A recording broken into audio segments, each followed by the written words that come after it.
Cannabis Common Sense, the show that tells the truth about marijuana and the politics behind its prohibition.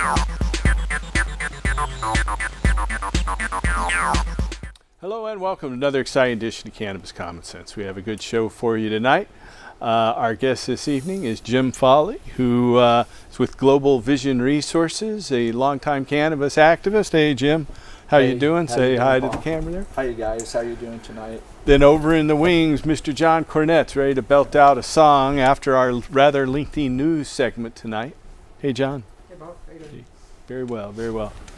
Yeah, we've got a lot of news stories. We got snowed out here at the studio last week, so we have extra news. But stay tuned. We'll come back with our news segment, be taking viewer phone calls after that. And here are the infamous dancing cannabis leaves. I feel the force.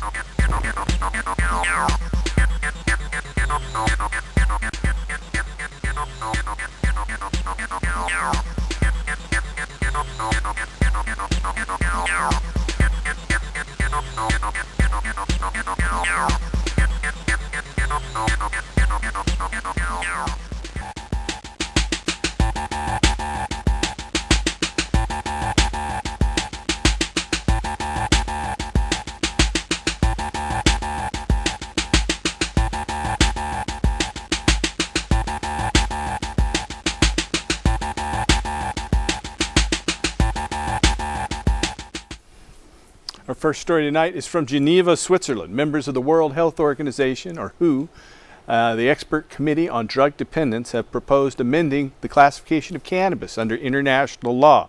According to reports in the British Medical Journal, the World Health Organization policy reversal, quote, takes account of the evidence growing for medical applications of the drug. And marks the first time that the agency has reviewed its stance on cannabis in nearly 60 years. The recommended changes outlined in the letter by the World Health Organization Director General Dr. Tedros Adhanom Ghebreyesus calls for cannabis to be removed from the most restrictive classification under the 1961 Single Convention on Narcotic Drugs Treaty to the least restrictive classification, like Tylenol. The British Medical Journal summarizes, quote, the current international scheduling of cannabis is as strict as that for heroin. The committee believes that keeping cannabis at that level of control would severely restrict access to and research on potential therapies derived from the plant, end quote. In separate recommendation, the committee reiterated its 2017 request that preparations containing pure cannabidiol and not more than 0.2% of delta-9 tetrahydrocannabinol no longer be scheduled within the international drug conventions. The committee's policy recommendations now await action from the 53 participating member states of the United Nations Commission on Narcotics Drugs. The commission is anticipated to vote on the issue next month. Senator Ron Wyden, our senator here in Oregon, has introduced legislation in the Senate, the Marijuana Revenue and Regulation Act, to permit states to establish their own marijuana regulatory policies, like they haven't already. But this would recognize it under federal law.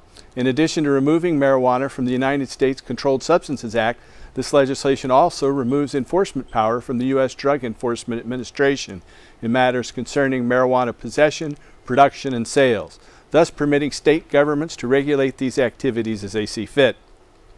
Now, our own congressman here in Portland, Oregon, Earl Blumenauer, in early January introduced House Resolution 420, or H.R. 420. And the title of that says, quote, a bill to provide for the regulation of marijuana products and for other purposes. Last week, Senator Wyden presented Senate Bill 420, S-420, as a companion piece. And that reads, quote, a bill to amend the Internal Revenue Code of 1986 to provide for the taxation and regulation of marijuana products and for other purposes, end quote. The Respect State Marijuana Law Act, which former Representative Dana Rohrabacher first introduced in 2013, now put forward by Earl Blumenauer, consisted of a single sentence that would have made the federal ban on marijuana inapplicable to people acting in compliance with state law. The Ending Federal Marijuana Prohibition Act, introduced by former Representative Tom Garrett in 2017 was 6 pages long, but its essence was eliminating the national ban. By contrast, the Marijuana Revenue and Regulation Act, which Senator Ron Wyden first unveiled in 2017 and reintroduced today, is 65 pages long. And all those extra pages do not make Wyden's bill better. To the contrary, if his schemes were enacted, it would impose an extra layer of regulation and taxation on state-licensed marijuana businesses that are already competing with black market suppliers who escape those burdens. It would put more regulations on businesses that are already over-regulated at the state level. Repealing the federal ban on marijuana occupies a single page of Wyden's bill. The rest is devoted to provisions that will raise prices for consumers and make running a marijuana business more expensive and more complicated. Pages 2 through 45 would create a system of federal marijuana taxes at escalating rates, 10% of the retail price for the first 2 years, rising to 15% in the third year, and 20% in the fourth year, then 25% in the fifth year. Page 51 through 65 of Senator Wyden's bill would create a federal system to license and regulate marijuana businesses that are already licensed and regulated by state and local governments. Just last week, California legislators proposed cutting back the burdensome taxes that are helping to keep the black market alive and well in that state. The California Chief Assembly sponsor of that bill estimated that combined local and state taxes on marijuana can be as high as 45%. Wyden's solution: let's make it 55% and keep raising it until it hits 70%. Surely that'll help the cannabis industry thrive, especially if we couple it with a bunch of new demands from federal regulators. It's vital that the federal tax rates be established in a way that does not incentivize the continuation of the illicit market. It's equally important that small businesses, which would be disproportionately impacted by the heavy federal taxes of any sort, be allowed to stay competitive in the industry. We will continue to work with lawmakers to find a rate that's fair to all parties.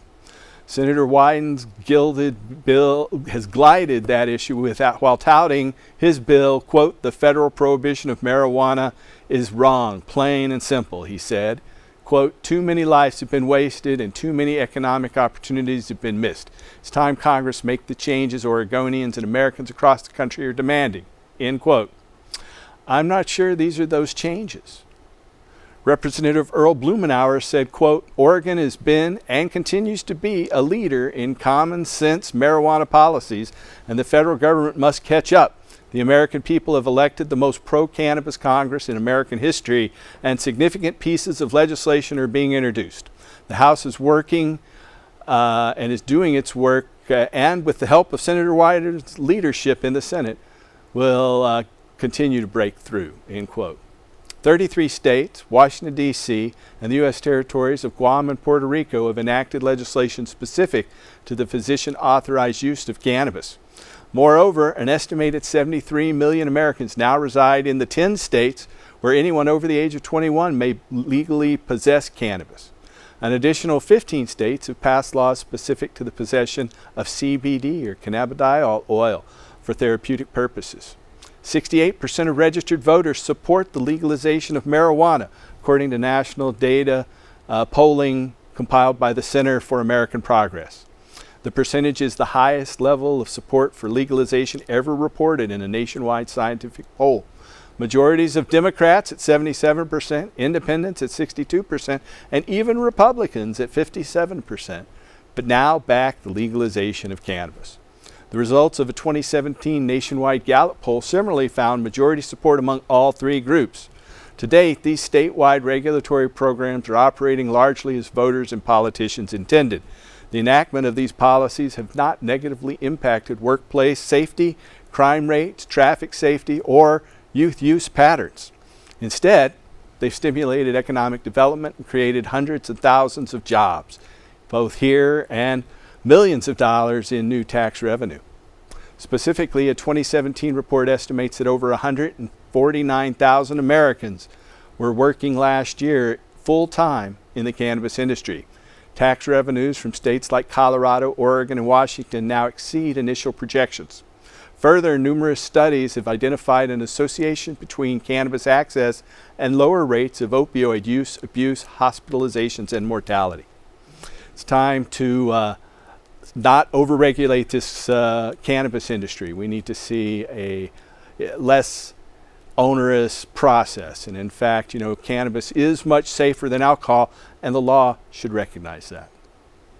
Our next story tonight: nationwide, state and local excise tax collections on retail adult use cannabis sales surpassed $1 billion last year in 2018, a 57% increase over the 2017 levels, according to data compiled by the Institute on Taxation and Economic Policy.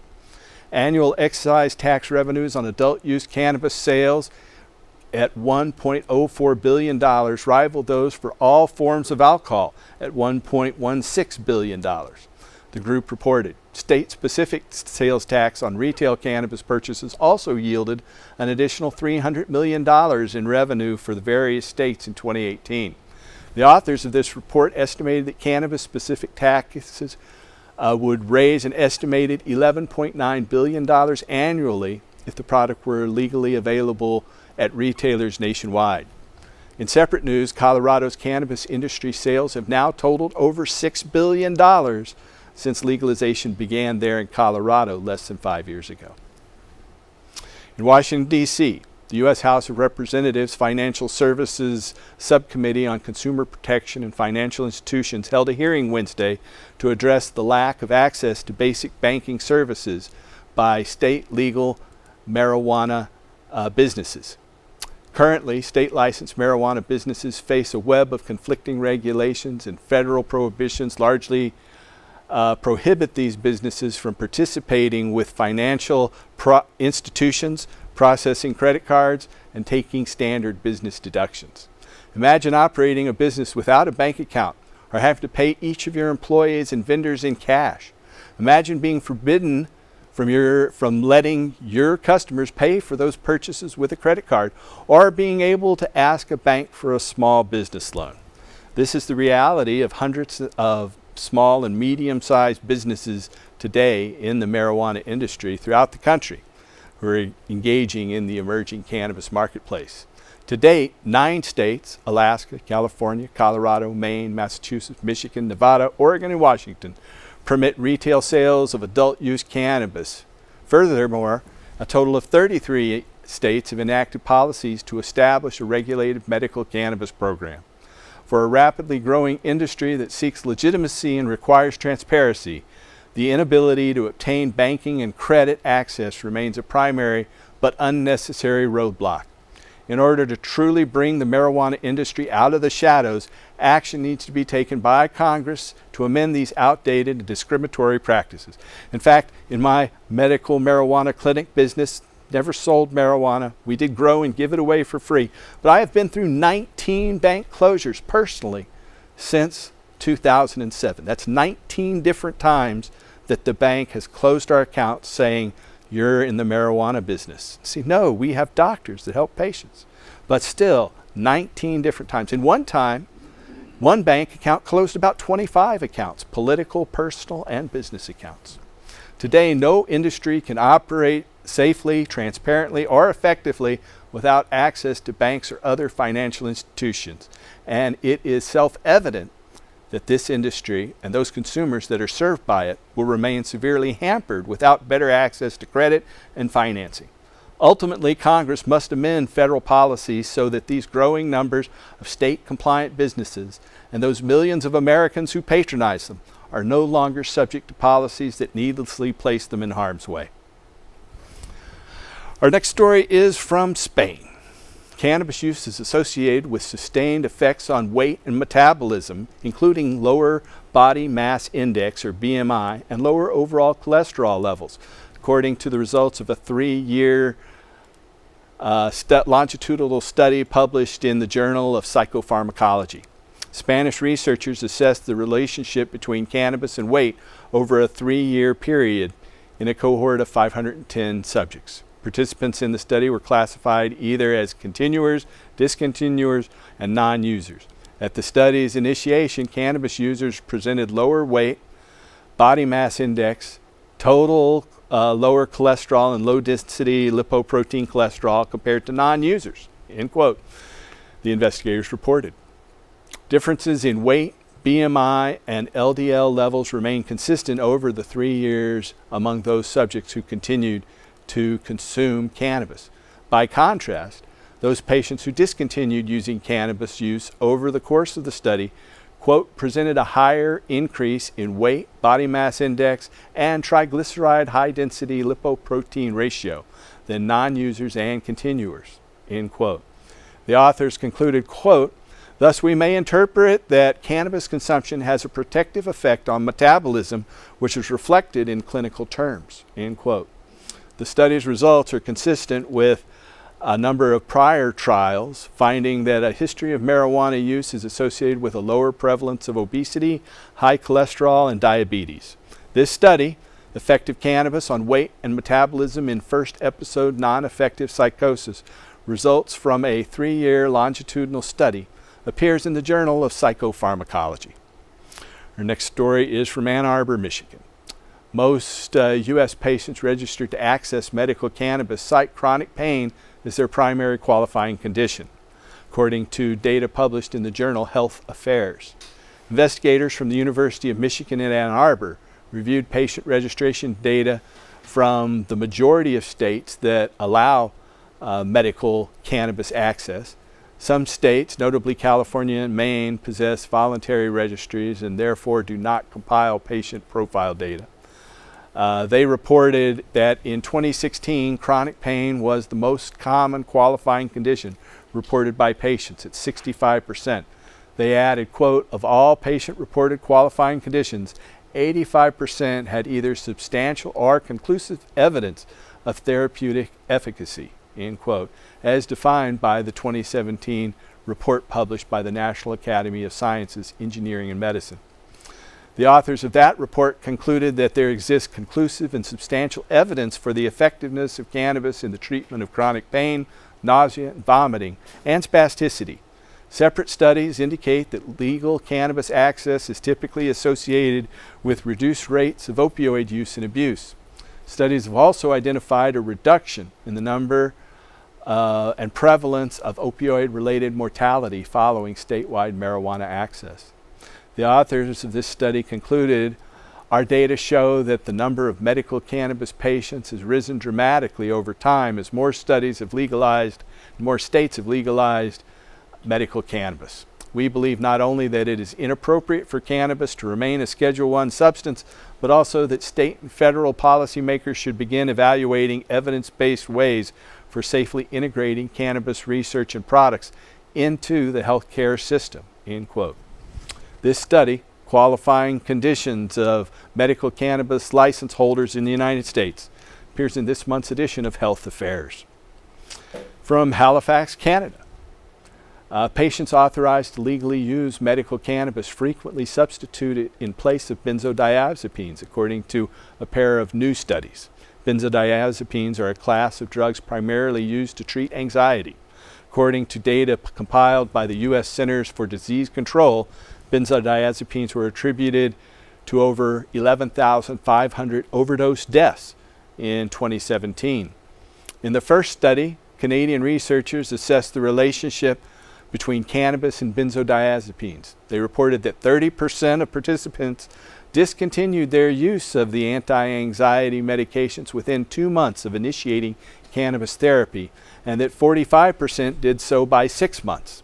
The authors concluded, quote, patients initiated on medical cannabis therapy showed significant benzodiazepine discontinuation rates after their first follow-up visit to their medical cannabis prescriber, and discontinued to show significant discontinuation rates thereafter, end quote.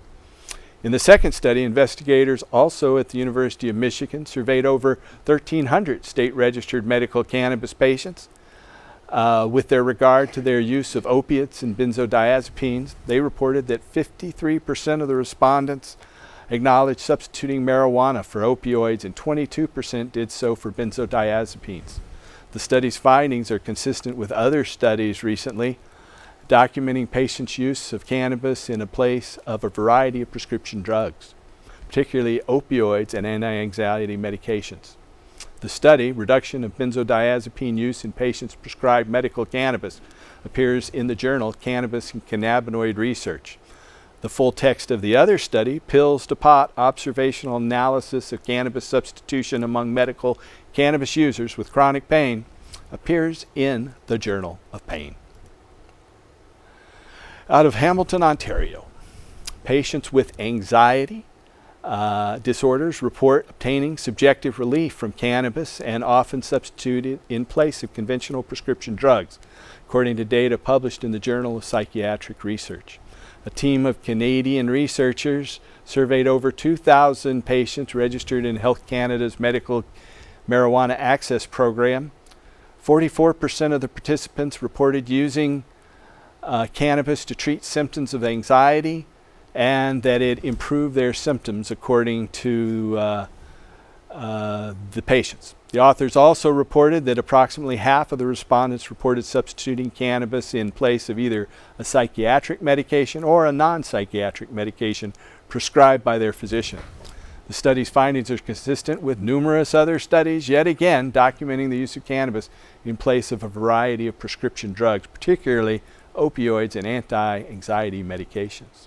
This study, Cannabis Use, Behaviors, and Prevalence of Anxiety and Depressive Symptoms in a Cohort of Canadian Medicinal Cannabis Users, appears in the Journal of Psychiatric Research. Out of New York State, 75% of military veterans say that they would consider using cannabis, either cannabis or a cannabinoid products, as treatment option, according to survey data compiled by the group Iraq and Afghanistan Veterans of America, or IAVA. The organization represents over 400,000 veterans nationwide. Under existing federal regulations, physicians affiliated with the Department of Veterans Affairs are forbidden from providing medical cannabis recommendations, even in jurisdictions that legally permit private practitioners to do so. Overall, 83% of the respondents, the veterans, expressed support for legalizing medical cannabis access, and 68% believe that the Department of Veterans Affairs should be allowed to use it for research into cannabis as a treatment option. Proposed federal legislation to direct the agency to conduct clinical trials on the use of cannabis for PTSD and for other conditions is currently pending in the U.S. House and Senate. 23% of veterans surveyed acknowledge having previously used cannabis for medical purposes. Other studies have estimated that as many as 41% of veterans acknowledge having consumed cannabis for therapeutic purposes.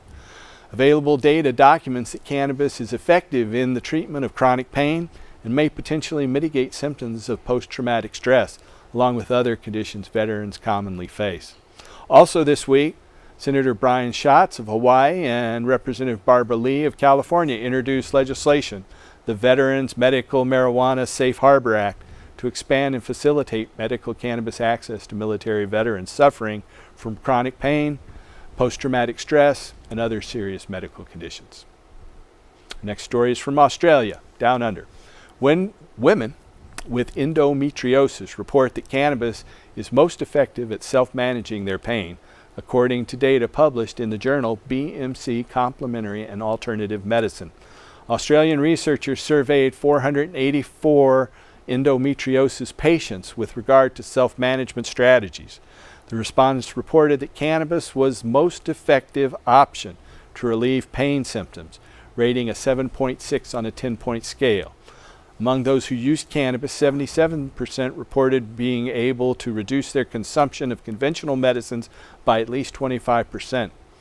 The use of either hemp oil or CBD extracts was self-reported by respondents to be the fourth most effective self-management strategy. However, despite the subjective efficacy of cannabis and cannabis-related products, only a small percentage of those surveyed reported using them. The authors concluded, quote, cannabis, while only used by 13% of the women in this survey, had the highest pain relief score and greatest reduction in medication usage of any strategy assessed.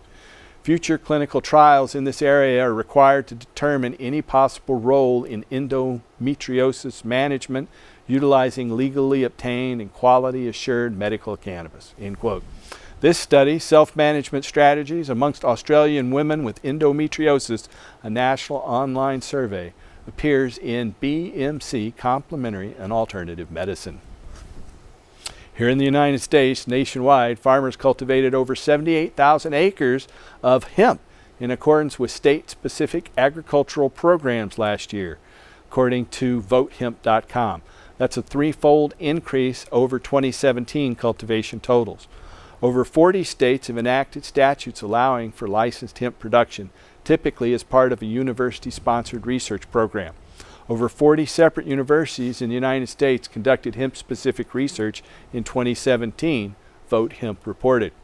A spokesperson for Vote Hemp predicted that hemp production would likely increase to at least 125,000 acres in 2019 as a result of the newly enacted federal legislation amending the plant's legal status under federal law.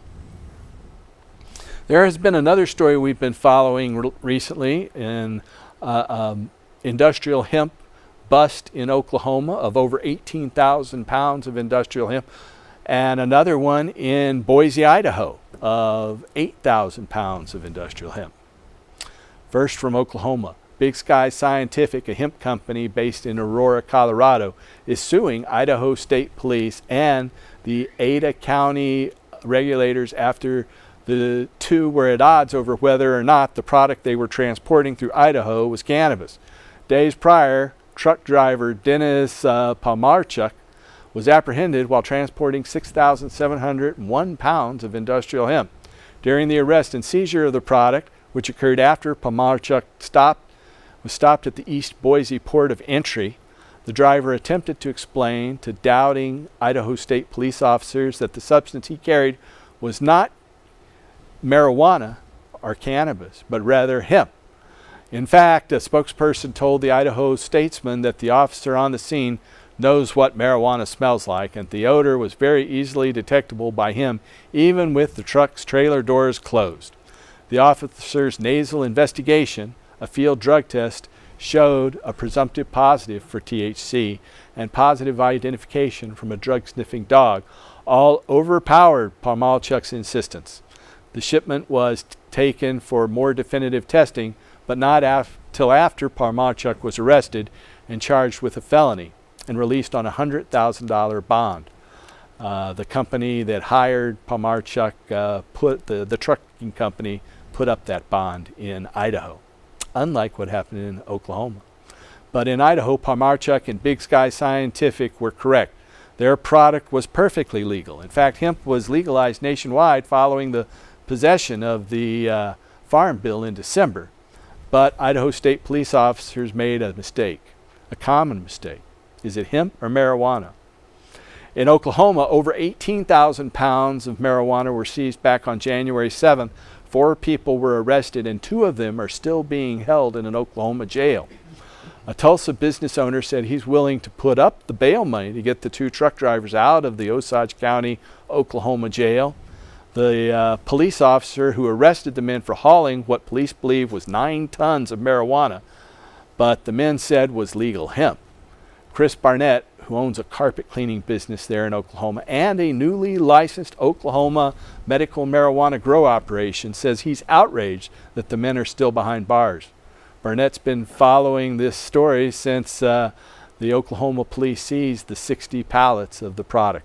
He said he was shocked earlier this week to find out that 2 of the men involved are still behind bars. Oklahoma DA Mike Fisher just issued a statement in a press release for the first time since the incident. He said, quote, 8 of the 11 samples tested positive for marijuana because the THC level in those samples came in above 0.3% and thus, by law, are not considered hemp. Actually, those came in at 0.4%, or just slightly more, but still not psychoactive. The DA also said he's working closely with the men's attorneys. Let's hope they get out of jail sometime soon. From Olympia, licensed marijuana stores, which already are restricted in what they can put on a billboard, would face a statewide ban on that type of advertising on billboards under a bill considered Tuesday by a Washington House committee. Members of the Olympia-based House Commerce and Gaming Committee said they are concerned with the proliferation of marijuana billboards, particularly in urban areas. Though conservative, mainly Republican, Washington state legislators are trying to ban cannabis from billboards, representatives of the billboard industry argued that legal marijuana businesses have a right to promote their products. Mike Lunstra of Lamar Advertising, a big billboard company, said, quote, "The people of Washington have already spoken. They voted for marijuana to come out of the shadows," end quote. Marijuana stores already can't advertise on television or radio because of federal restrictions. The state places strong restrictions on what the stores can say on the billboards, so that's basically the name, the location, and the fact that buyers must be over 21 years of age. In the state, Washington businesses and others negotiated restrictions on billboards to keep them from advertising to minors. Those restrictions went into effect in 2018 and should be given a chance to work. The committee will decide whether to send the bill to the full Washington State House in the coming weeks. Our next story is from Chapel Hill, North Carolina. Neither the past or current use of cannabis is negatively associated with health outcomes in patients receiving liver transplants, according to data published in the Journal of the American Association for the Study of Liver Diseases. Investigators at the University of North Carolina at Chapel Hill reviewed liver transplant patient outcomes over a period of 10 years. The authors reported that patients' use of tobacco was significantly associated with higher mortality rates, but that cannabis use was not. The authors concluded, quote, "Overall pre-transplant marijuana use, past or current, does not appear to impact liver transplant outcomes," end quote. The study is consistent with prior studies finding that a history of cannabis use is not contraindicated in patients receiving organ transplants. Nevertheless, it remains hospital policy in many states to automatically disqualify medical cannabis patients from being eligible to receive organ transplants. This study, Marijuana Consumption in Liver Transplant Recipients, appears in the Journal of the American Association for the Study of Liver Diseases. Out of Honolulu, Hawaii, a bill to legalize marijuana passed a significant legislative hurdle with a surprisingly quick approval by the Hawaii Senate Judiciary Committee last week. The committee unanimously passed Hawaii Senate Bill 686 to legalize the possession of less than a half an ounce of pakalolo, the Hawaiian word for cannabis, for those over the age of 21 and subject to the drug to a 15% surcharge on top of the general excise sales tax starting in February of 2021. 30% of the surcharge would go to a public education campaign to warn people about driving under the influence of drugs and the risks of using marijuana in adolescence. The report said, quote, "This is an important step in the process, but it's not the end," according to Senator Carl Rhodes, chairman of the Hawaii Judiciary Committee. Cannabis legalization bills were also introduced last week in Iowa and in Tennessee. Egypt's cabinet has approved a bill to execute drug smugglers. The Egyptian cabinet on Wednesday approved a bill that mandates the death penalty for those who import or export synthetic substances that cause harm to the body, mind, or the nervous system. Under current law, such offenses are punishable by up to life in prison in Egypt. Under the new law, even simple drug possession would lead to a 1-year mandatory minimum prison sentence. In Washington State, legislation is pending on SB 5605 and HB 1500 to allow individuals with prior misdemeanor cannabis convictions to apply to the sentencing court to have their record vacated. And Washington State legislation is pending Washington's Senate Bill 5276 to amend the state's existing industrial hemp law to be in compliance with the new federal hemp regulations in the Farm Bill. And it's scheduled for a hearing in Olympia on February 18th at 3:30 p.m.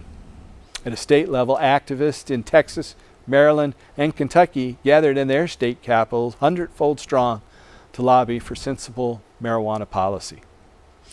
California's new governor, Gavin Newsom, says he's directing police to crack down on illegal cannabis farms. And New York's freshman United States representative from New York, Anastasia Ortiz-Gateza, says she has no problem with Trump or any other U.S. president smoking marijuana in the White House. I guess if Willie Nelson did it, it's okay. And finally, activists in Mississippi have already collected thousands of signatures in hopes of qualifying a medical cannabis ballot initiative for the 2020 ballot in the state of Mississippi. That is the end of our long hemp news segment tonight. John Cornett's been waiting very patiently to play you a song. Yeah, that was worth waiting for, Paul. A lot of good news there. I think we ought to we just need to overgrow the government. That I still think that we just need to I underestimated the length of the news, as I always do. It was 5 minutes longer than what I thought, but we still need to overgrow the government. Anyway, this is a song that I think John Prine wrote. This song it's called "The Garden Song," and John Denver covered it, I believe. It goes like this.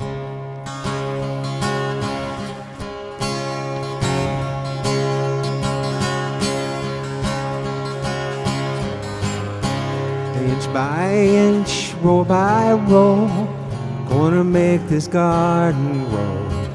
All it takes is a rake and a hoe and a piece of fertile ground. Inch by inch, row by row, someone bless the seeds I sow. Someone warm them from below till the rain comes tumbling down.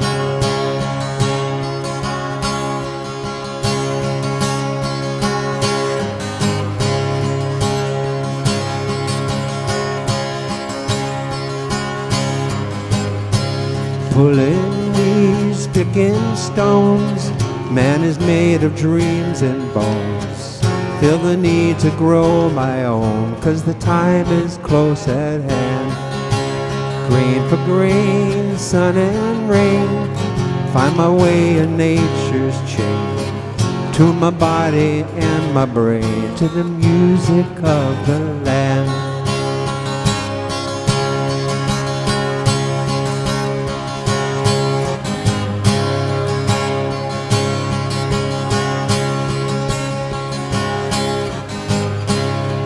Your road straight and long, temper them with prayer and song. Mother Earth will make you strong if you give her love and care. Old crow watching hungrily from his perch in yonder tree. In my garden I'm as free as a feathered thief up there.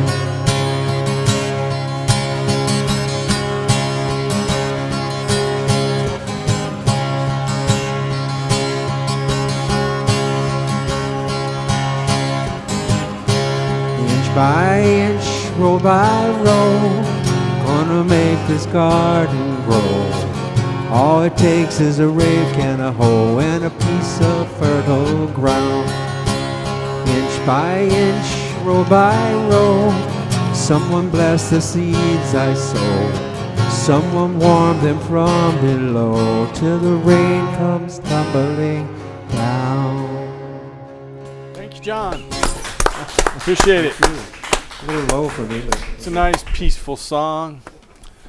Thanks again. Hey, Jim, I want to welcome you to the show. It's good to have you here. You're Jim Fowley.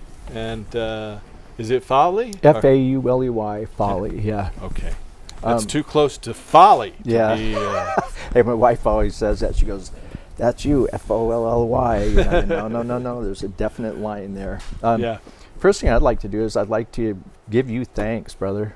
Hey, it's been years. I've known about you. Yeah? I've known about your political activism. Yeah, I told you. Appreciate that, bro. I know that you've got so many of the states, United States, on the ballot and pushed against the U.S. government and the whole deal that we were being told back in the 70s that if any of us smoked this evil plant, we're going to go out and molest children and be thieves and all of the, just chaos. They told us we're going to cause chaos. We're both political activists. I did mine a little bit differently, and so the government had a little bit different way with me. Mm-hmm. You did yours through the pen.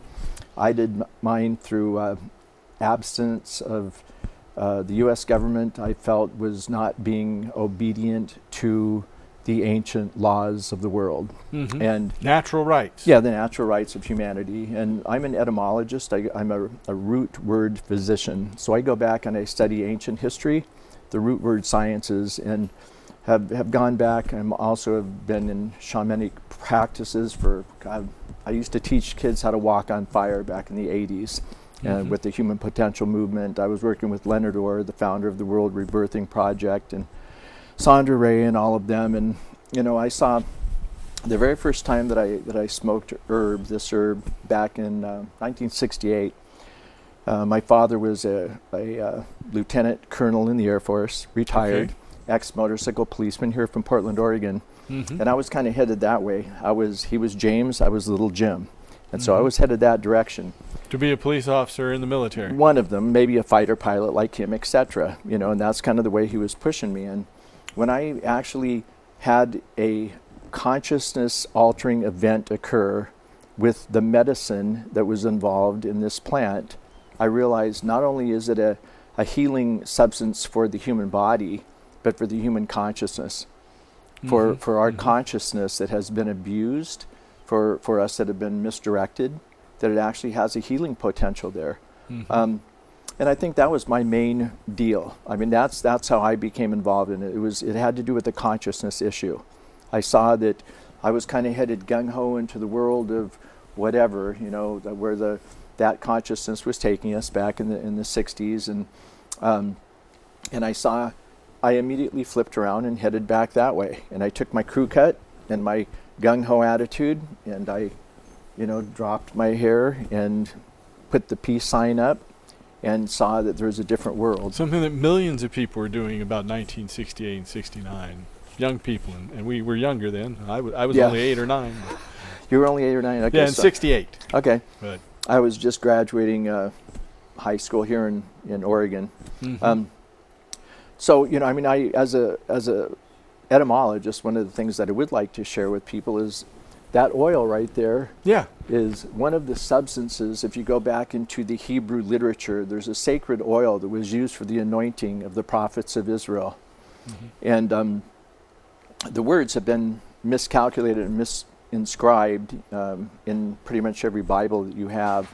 It was recently mistranslated. And so recently the translation actually was corrected, and it was found that cannabis oil was one of the very few oils. I think there's like 7. One of them is cinnamon, and there's a few other oils that make this. Yeah, myrrh. And you mix these oils, and that oil is so pure that the anointing of the prophets could occur by that. And no one was allowed to make that oil. But cannabis oil was one of the very few oils in that. So I'd like to speak to the, you know, people that I myself am a Christian. I have a different maybe look at God than most people do as Christians. I'm not restricted to Yehoshua, or the person that the Greeks called Jesus. His mother called him Yehoshua. You know, Yehoshua, come to dinner. You know, the Greeks called him Jesus. But my vision that he's given me of God is the superconsciousness of existence. So life, that which is life itself, has consciousness. The plants, the animals, the trees, every molecule. And so some of the research that I've done has been along the lines of John World Keeley and Nikola Tesla and all of that. The groups that I work with currently in the cannabis industry moved forward into the hemp industry.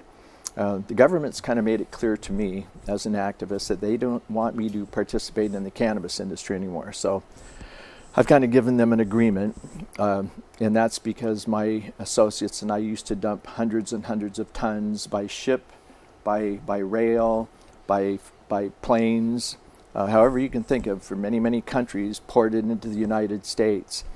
For about 30 years, we brought in everything you can imagine, until at one point we calculated 1 of every 3 marijuana joints in the United States I provided to the United States of America. And and we were attempting to move that consciousness back that said that everybody that worked with that medicine or this plant was going to be an evil human being. And so we wanted marijuana to become a household name. And the group that I kind of did that with. There's about 20 of us doing that. You know, that we're bringing in the shiploads, the 42-ton Thai ships out of Vietnam or in Thailand, that stuff, and you know, the semis out of Mexico, and you know, all the planes and stuff out of Canada. We weren't doing it for any malicious reason. We're trying to do it to get the American public to understand it wasn't an evil thing, and the plant was not an evil plant, and so the government didn't purposely like the way that we did it. We did it kind of like boots on the ground, like that, and that's why I just shook your hand, and I appreciate that you went toe to toe with them. You went toe to toe with them up on the hill. And you battled it out the way they wanted to see it battled out, and you've achieved the huge amount of ground that you have achieved. I am just overwhelmed again, like I said, to meet you. Well, I'm glad to do it. Thank you, Jim. To finally actually meet you. I've known of you for years and have known that your work alongside some of our other friends. I have another friend of mine named Rustin that's been, he's the owner of Ruby Farms out here in Bend. He goes and has lunches with Mitch McConnell and Boehner and all that, and he's trying to work with CBD regulation and stuff. I guess I'd kind of like to share a little bit about what I see is happening now in the industry beyond that little dividing line that they call either cannabis or hemp. Yeah, it's magically the same plant. Once it goes from 0.3% to 0.4%, becomes cannabis, marijuana instead of hemp. Yeah, that's kind of the funny issue. Is that little dividing line, and that little. And it's a new concept. It's not something before the 1980s anyone had ever heard of.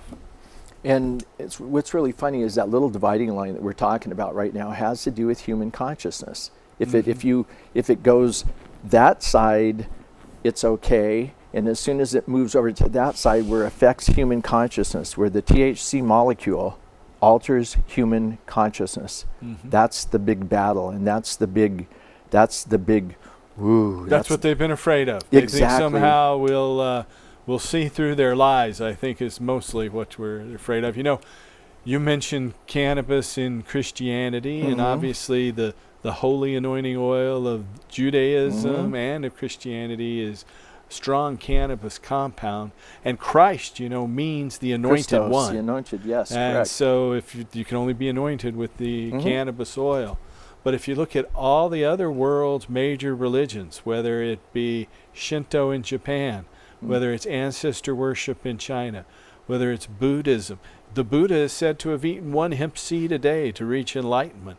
Cannabis is critical to each one of these cultures' spiritual practices. Absolutely, and you go to the Vedic traditions and you find that the soma, the special drink of the elite and the ones that were the consciousness raisers of their civilization. Primarily it had to do with THC, and it had to do with cannabis. That's where the cannabis indica plant comes from, the Kush mountain range. Yeah, and indica means India. Yep. And you know, so we've gone back in history, and we've traced it back into ancient Sumer and even beyond that. But the thing that I find most fascinating now is like some of the studies, some of my I call them my mentors, and they're younger than myself, but they have really taken the ball and run with it. One of my mentors actually is doing clinical trials right now in Israel, and there's like 8 different places in Israel that you can get clinical trials done. And I think it was 1962 when the UN made a big pact against cannabis. They were one of the only countries, I believe the only country, that didn't sign on to the pact. And so they're able to continue to research cannabis when nobody else was. Well, he's been moving fast forward with the Israeli government and has moved into the testing phase over there beyond clinical trials and is about to piggyback on all of their research to have human trials done here on cannabis. And that's, you know, usually like the AMA and stuff takes 10 years, maybe 15 years to get that done. So he's brilliantly bypassed all of that because of the close connection with Israel and their doctors and their trials compared to the United States. We can actually morph the two because of our relationship with Israel, and we can move the human trials into motion. probably in the next year or two, there will actually be drugs that you'll be able to get that are cannabis-based drugs, and it will be all non-pharmaceutical. And I'm amazed some of the things that we're not supposed to talk about that it does, and so I probably shouldn't talk about it. But well, it's amazing. You know, we had a list up on the screen a moment ago, but everything from osteoporosis or the degeneration of bones in elderly people, spastic conditions, neurodegenerative diseases, chronic pain, obviously. It affects so many different bodily diseases. okay, since you brought it up, I'll mention it too. And Alzheimer's. Yeah, the person I was just telling you about that has the clinical trials, Mm-hmm. his stepmother had a glioblastoma tumor in her head the size of a golf ball. After 8 months of using CBD, 1% THC, mostly 99% CBD, it dissolved, completely disappeared, and the doctors could not find it. Another very close friend of mine had 8 cancerous tumors. He had colon cancer, 8 tumors in his body, spread throughout his body. All of them completely dissolved and disappeared. He was given I think 6 months to live, and he's a happy running. I think it was last week. He was at the Grammys with. They had just cut a song for Usher, and I mean he's like happy, well, and go lucky. You know, so these are some of the things that the big pharmaceutical companies don't want us to talk about.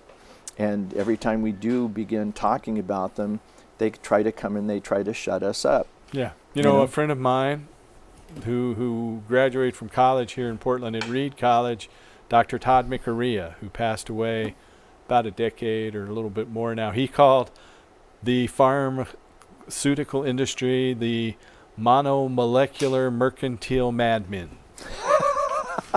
Nice little phrase, monomolecular mercantile madness. Yeah, that's a pretty good one.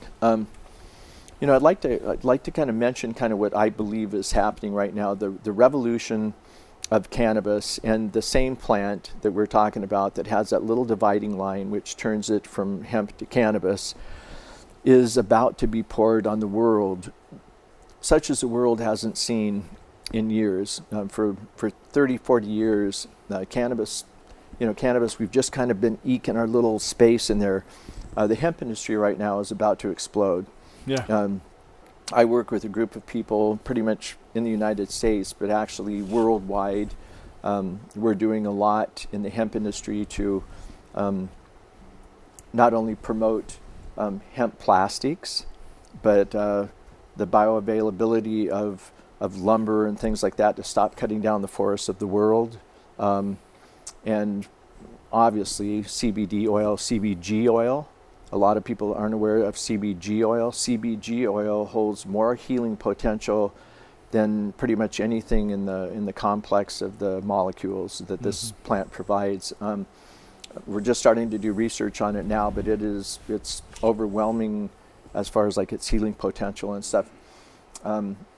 Big Pharma is trying to get a hold of it. It's trying to be regulated. Our whole deal is about to be regulated. But anyway, I don't want to talk too much more. I notice that we're getting close to your cutoff time. We're getting down there, that's for sure. You know, we normally take phone calls. It's probably too late for us to get a call-in question, but if you have a question that's in the next minute or two, you can call us at 503-288-4442. That's 503-288-4442.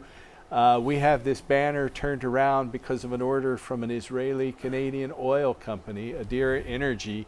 They have a injunction, and we have a trial readiness conference coming up on March 11th against this Israeli-Canadian energy company, Adira Energy. That's A-D-I-R-A. And if you'd like more information about that, or you are looking for a doctor who can help you get a medical marijuana permit anywhere here in the United States, we have a referral service. You can call us 24 hours a day, leave a message, we'll call back.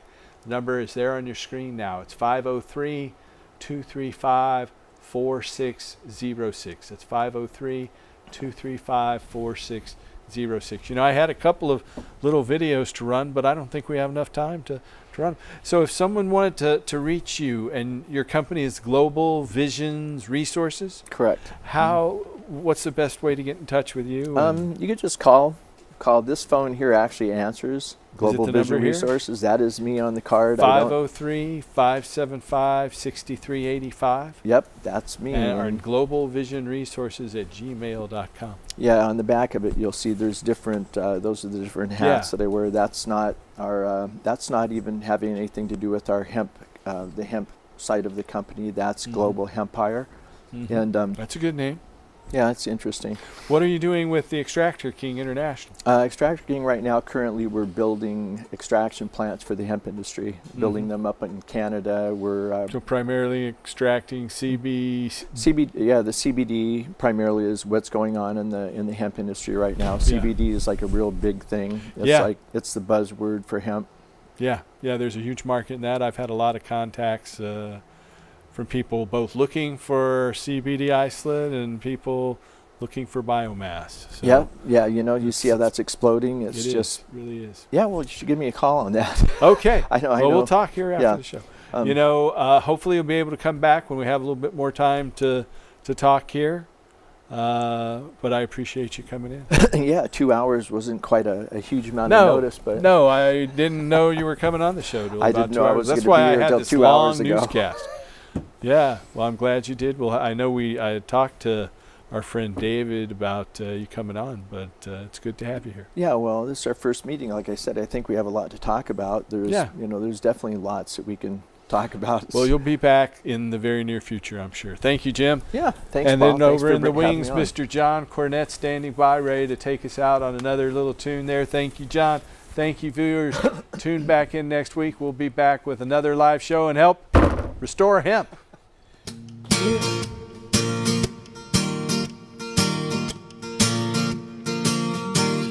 We like train wreck, northern lights. We like Shrek too, sour diesel. Life is good. Life is good. Life is good for you and me. So good.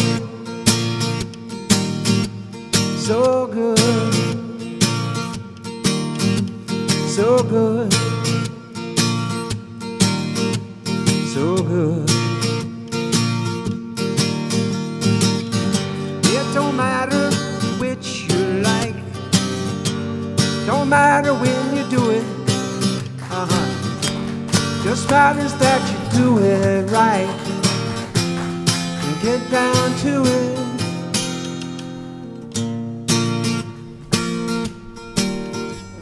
So good.